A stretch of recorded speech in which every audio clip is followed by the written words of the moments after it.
Francis Ford Coppola was Francis the other Ford? person who seconded my nomination. So, of course, you know him because he directed Apocalypse Now and Rumblefish and Cotton Club and One from the Heart. And, these are all your movies you're in? Right. Okay. I was in One from the Heart, but I got cut out of it. Thank God. I was mercifully cut out of it. And then a movie called Gardens of Stone, which is the only time I ever worked with James Earl Jones, the late, great James Earl Jones. And then most recently, Megalopolis. Oh. That's on my list. Yeah. Yeah, I've seen previews. Which is beautiful. Yeah, I've seen previews. It's really beautiful. So, why do we treat elegance like a compass for truth in a universe that hides most of its footage from us? We're drawn to theories that look like they could be framed and hung on a wall. Simple, symmetric, inevitable. But start with this. The symmetries we adore can be disguises for redundancy. Gauge symmetry isn't a physical thing swirling in space. It's a bookkeeping choice that refuses to count the same state twice. And still, that bookkeeping predicted entire families of particles. Our intuition says beauty should be the shortest path to reality. Yet the most accurate theory we have, the standard model, is a mosaic, 19-plus parameters tuned from experiment, a glue of forces held together by renormalization rather than some single gleaming principle. Progress arrives not from purity, but from a truce between austerity and whatever the data demand. The universe itself edits the story we're allowed to watch. Our past light cone is a narrow reel. Beyond the cosmic horizon, the rest of the film is running without us. Black holes take this to an art. You can throw a library into one and learn only 3 numbers from the outside: mass, spin, charge. That's the no-hair theorem, an aggressive cut of detail. Yet Hawking radiation whispers a paradox. It looks thermal, as if everything were lost. Still, quantum unitarity and modern calculations hint that information could emerge encoded in long-time correlations, a slow dissolve rather than a jump cut, though the final mechanism remains theoretical. Inflation plays director at the beginning, smoothing wrinkles in the opening scene so thoroughly that a wide range of initial conditions look the same by the time the lights come up. That's why the cosmic microwave background is so eerily uniform. But those uniform ripples, quantum jitters magnified by space itself, seeded every galaxy. And the edit stripped complexity, yet planted the structure of everything that followed. When you can't see the whole film, your gaze imposes a story. We're not random viewers. We exist only in epochs and places that permit chemistry, stability, time to think. That's observer selection, and it can mislead. In galaxy surveys, bright objects are overcounted because they're easier to see, a Malmquist bias that makes the universe seem more luminous than it is. Gravity adds tricks of its own. Lensing not only distorts the picture, it magnifies, which in flux-limited views can boost the apparent numbers of otherwise faint, rare galaxies.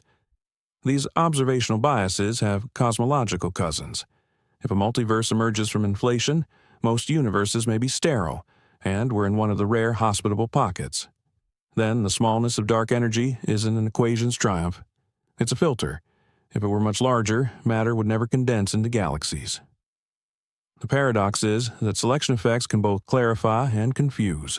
They restrict what we can expect to see, yet they tempt us to mistake what's visible for what's typical. Symmetry sets the stage, breaking it writes the plot. Early on, the universe likely sat in a high symmetry state, but as it cooled, fields found new resting places. The Higgs didn't turn on as much as it changed the background rules, and particles suddenly acquired mass because the vacuum itself picked a direction. That decision may have left fossils. Phase transitions can generate topological defects, cosmic strings, domain walls, subtle seams where regions chose different outcomes. We haven't seen them, which already limits what that early script could have been. Meanwhile, matter's survival hints at a small betrayal of symmetry. Tiny violations of CP symmetry, where physics slightly favors matter over antimatter, may have been decisive. The imbalance that lets you exist is numerically minute, but amplified by cosmic cooking, it becomes an entire visible universe of atoms. Time feels like a forward march, but entropy is the drummer. A uniform gas seems disordered, yet in a universe ruled by gravity, that smoothness is actually low entropy. Gravitational clumping opens vastly more microscopic arrangements. So, as structures form, entropy increases, stars ignite, galaxies merge, black holes grow, their entropy towering over that of everything else. Coarse graining, ignoring micro details, conjures the laws of thermodynamics from reversible microscopic physics. That's more than a trick. Erasing information has a cost. Landauer taught us that every forgotten bit generates heat. Horizons, whether at a black hole or in an accelerating cosmos, have temperatures because they hide information, and hiding is a kind of erasure we cannot undo. Our edit of the universe isn't optional. It's baked into the geometry. At different scales, different scripts run. Effective field theories capture what matters without pretending to know the subplots. The renormalization group tells us how the cast thins or grows as you zoom out or in, and why wildly different microworlds can look statistically identical. Universality means details vanish under averaging. This is why elegance often works at low energies. Many microscopically messy possibilities flow toward the same simple macroscopic rules. But don't confuse that emergent simplicity with a final truth. Neutrinos turned out to have mass, an inelegant tweak to the standard model that forced a rewrite. The dark energy that accelerates the cosmos looks like a plain constant, but its value is unnervingly small by particle physics standards. Today, the Hubble tension, two precise ways of measuring cosmic expansion disagree in, hints that our cleanest model, the one we teach first, may need an extra parameter, or a new interaction, or a reassessment of subtle systematics we once ignored. The sky is reminding us that beauty is negotiable. So why keep trusting elegance at all? Because even a partial film can be decoded if the code is short. Symmetry, conservation, minimality. These aren't decorations, they're compressed descriptions where many micro-histories collapse into the same outcome. In a universe of horizons and noise, the shortest explanations tend to generalize because they are about invariances, not accidents. Yet the cosmos is not obligated to uphold our taste.